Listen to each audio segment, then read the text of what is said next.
Bismillahirrahmanirrahim. Muhterem Ansar sevdalıları, kıymetli Ankaralı kardeşlerim, Müdafaa Ankara'yı başlarında düzenlemiş olduğumuz Kudüs'e sahip çıktırmalı kitlesel basın açıklaması ve Kudüs Mescid-i Aksa şehitlerimiz için Riyazi Cenab-ı namazını programına hoş geldiniz, şeref verdiniz. Allahu Ekber.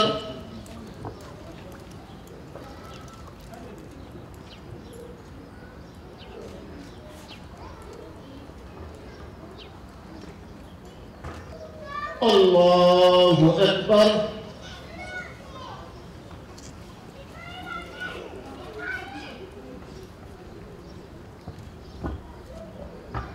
Allahu Ekber.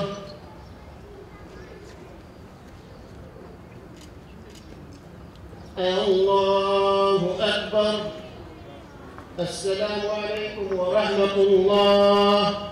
Selamun Aleyküm ve Rahmetullah.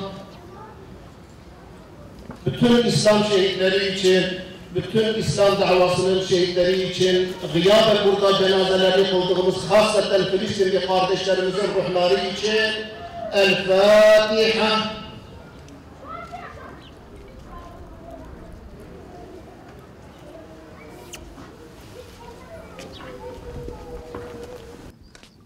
Kıymetli kardeşlerim, kıymetli Aksa sevdalıları, hepinizi tekrar Allahu Azze ve Celle'nin en güzel selamıyla selamlıyorum.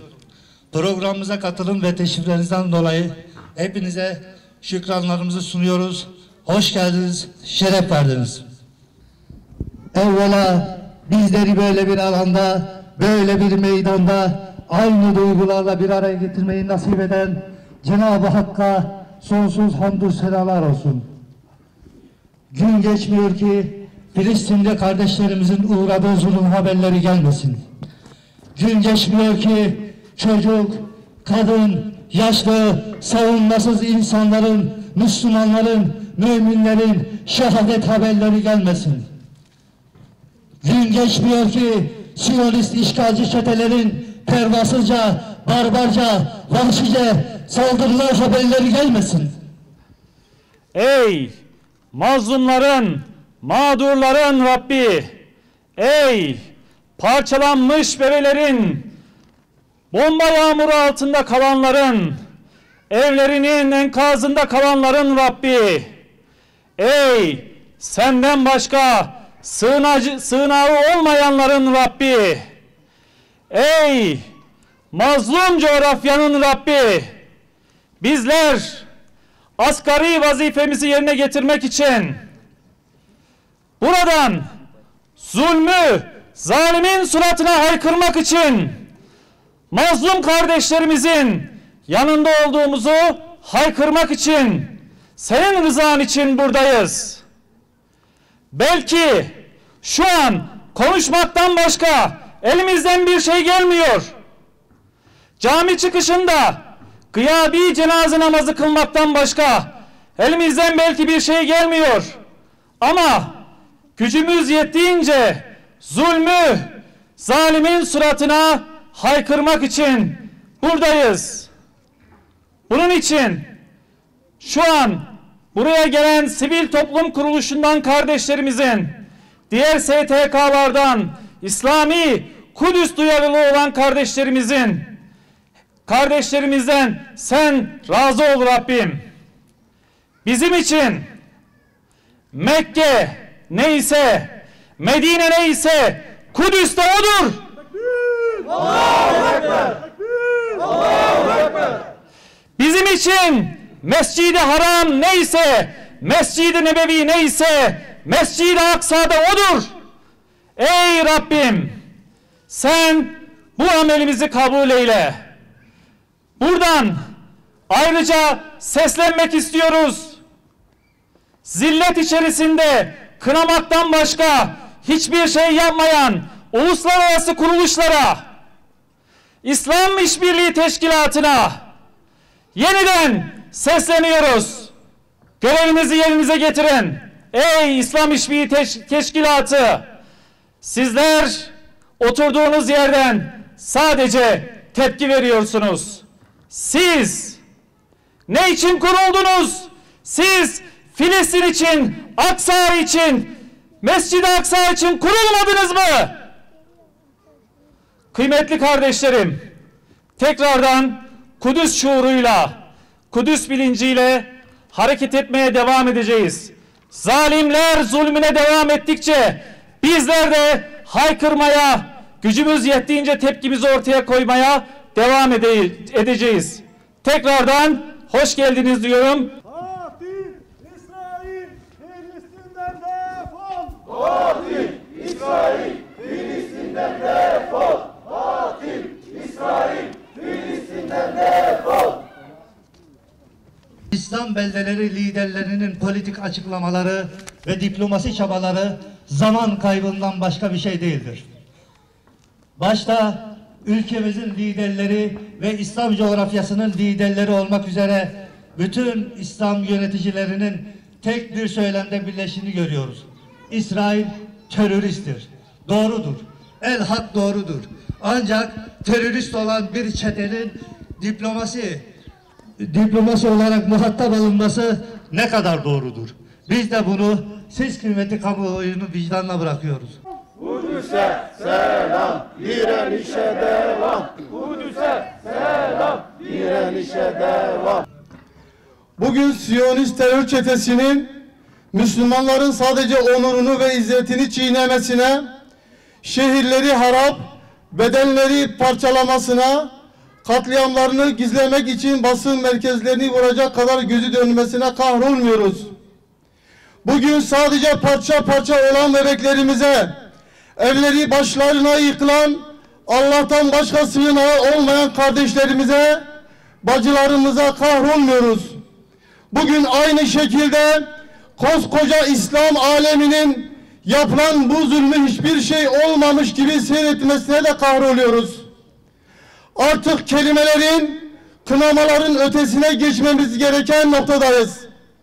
Zulmü daha ne kadar seyredeceğiz? Daha kaç parçalanmış bedene ağlayacağız? Bombaların ölüm yağdırmasına daha ne kadar ahuvah edeceğiz? Ateş sadece düştüğü yeri değil, yüreğimizi de yakıyor. Mazlumun feryadı arşı titretirken, İslam ülkelerinin yöneticilerinin harekete geçmesi için daha kaç şehrin yakılması, kaç bedenin parçalanması gerekecek? Ey İslam beldelerinin yöneticileri, artık kendinize gelin. Kudüs'ün özgürlüğüne giden yol hiç şüphesiz direniştir. Direniş hareketine siyasi, ekonomik ve askeri olarak destek verin. Mescid-i Aksa ve Müslüman kardeşlerimize kalkan olun. Sokakları kan gölüne çeviren katilleri durduracak adım atın. Ülkelerimizi işgal rejimine sağladığı siyasi, ekonomik, askeri imkanları derhal sonlandırın. Hiç şüphesiz İslam korkakların değil, cesur ve atılganların omuzlarında yükselecektir. Ey Birleşmiş Milletler, ey insan hakları savunucusu olduklarını iddia eden kuruluşlar, neredesiniz? Ey İslam İşbirliği Teşkilatı'na üye devletler, siz Filistin'i, Kudüs'ü, Mescid-i Aksa'yı kurtarmak için kurulmadınız mı? Daha kaç kez tecrübe edeceksiniz? İsrail laftan, sözden anlamıyor. İsrail cuma günleri camilerden okunan hutbelerden anlamıyor. İsrail kınamaktan anlamıyor. Tarih şahittir ve bugünlerde bir daha tecrübe edilmiştir ki İsrail ancak ve ancak güçten anlıyor ve bu gücü harekete geçirmenin zamanı çoktan gelmiştir. Gün topyekün İslam alemi ve dünya barışını korumakla görevli uluslararası kuruluşların İsrail'in zulmüne dur deme günüdür. Gün Siyonistlere anlayacağı dilden ve en yüksek perdeden konuşma günüdür. Vakit bu zalimlerin anladıkları dilden konuşma vaktidir. Sadece Müslümanlara değil, insana ve insanlığa da düşman olan hastalıklı bir ruh haliyle karşı karşıyayız. Tüm dünyada biliyor ki Siyonistler işgal, şiddet ve terörden beslenen yeryüzündeki huzurun ve güvenin önündeki en büyük engeldir.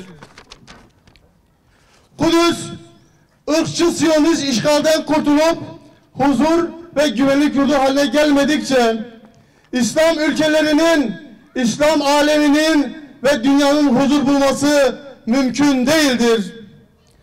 Kudüs'ün, Gazze'nin ve Filistin'in işgalci, ırkçı emperyalistlerden tamamen temizlenmesini sağlamak ve o mübarek mekanları yeniden insanların huzur ve barış yurdu olmasını temin etmek bizlerin en kutsal vazifesidir.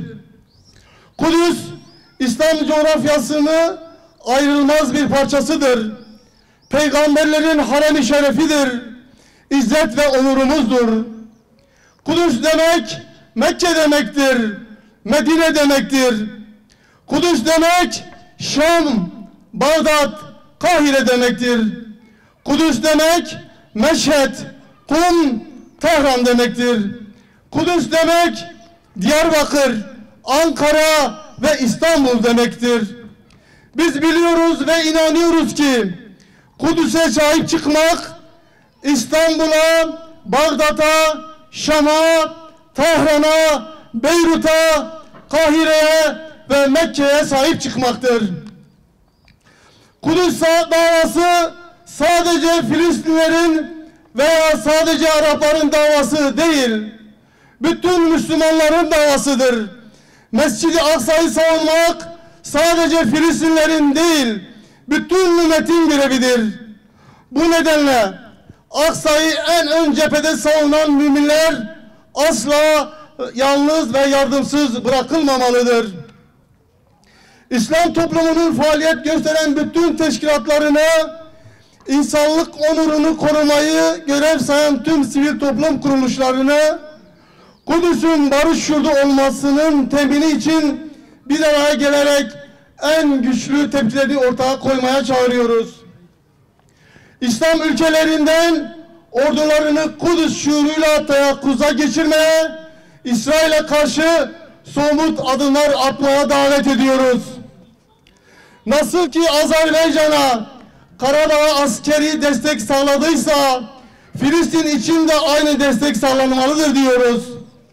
Yeryüzünde barış ve adalete inanan bütün insanlığı işgale, haksızlığa ve sömürüye karşı Kudüs'e ve Mescid-i Aksa'ya sahip çıkmaya, zalimin karşısında direnişin yanında yer almaya çağırıyoruz.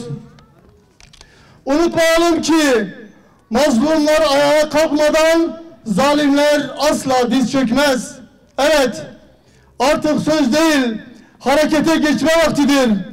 Vakit ümmetin ordularını ve namlularını Siyonist işgalcilere yöneltecek vaktidir. Gün, Kudüs'ün özgürlüğü için askeri, siyasi ve ekonomik politikaların devreye sokulması gereği günüdür. Selam olsun izzete direnenlere, selam olsun imkanlarını seferber edenlere, lanet olsun zalimlere ve zalimlere ses etmeyen zelillere, veil olsun zalimlerden korkarak gerisin geriye kaçanlara. Allahu Ekber! Allahu Ekber! Zalimler için yaşasın cehennem! Zalimler için yaşasın cehennem! Basın açıklaması metni yok. Siyonist işgalci çeteye karşı eylem birliğine varmadığımız müddetçe Allah vallahi billahi ve tallahi başarıya ulaşamayız. Min kulli şerrin belâid dünya ve min şerril tecavüzül mülhuddîne vel siyoniyye. Allah'ım, ey mazlumların Rabbi, ey bekeslerin Rabbi, ey mazlum müstedafların sığınağı olan Allah'ım, bugün bu mukaddes beldede, senin dergahında ellerimizi açmış, sana yalvarıyoruz Allah'ım. Ya mucibed da'avat, Ey dualara icabet eden Allah'ım, dualarımıza da icabet et. Ellerimizi boş çevirme Allah'ım. Ya Erhamer Rahimin, Ya Zülcelal vel İkram.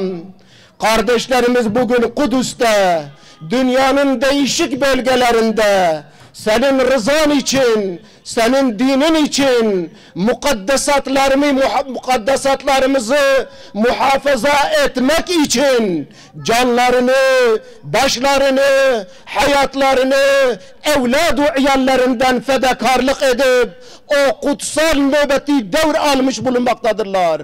Allah'ım o nöbette onlara zafer nasip et.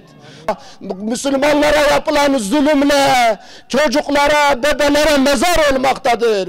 Ya İlahel Alemin ve Ya Ekremel Ekremin, mukaddesatımıza uzanan elleri senin Kahhar ismine havale ediyoruz. Sen Kahhar isminle, Cebbar isminle onları kahru perişan eyle. Ya İlahel Alemin, Müslümanların dağınıklığı ve acizliği karşısında ehli küfür ve Siyonizm daha fazla gaddarlaşıp acımasız hale gelmekte. Sen bu dağınıklığı, bu halimizi, bu perişanlığımızı ortadan kaldır Allah'ım. Aramıza ya Rabbi, senin o mukaddes beldende, Kudüs'te, Filistin'de, Gazze'de senin dinin için mücadele eden, İslam'ın izzet ve şerefini koruyan bu azıcık sayıyla olan topluluğu eğer Siyonizmin karşısında zelil düşürürsen, onlara yardım etmezsen, eğer onlar mağlup olurlarsa o beldede senin dinini savunacak, senin dinine hizmet edecek, o kutsal beldeleri koruyacak kimsenin kalmamasından endişe ediyoruz ya Rabbi. Sen bir an evvel Ashab-ı Bedre, Ashab-ı Hendeke, Ashab-ı Uhud'a yardım gönderdiğin gibi o kardeşlerimize de görünmeyen askerlerinle yardımda bulun Allah'ım. Allah'ım Heyber'in zaferinin müjdesini ashaba nasip ettiğin gibi bugün oradan mücadele veren kardeşlerimize ve hasaten tüm dünyadaki Müslümanlara da o Heyber'in zaferini bize de nasip et Allah'ım. Ve ahiru da'vana enilhamdülillahi rabbil alemin.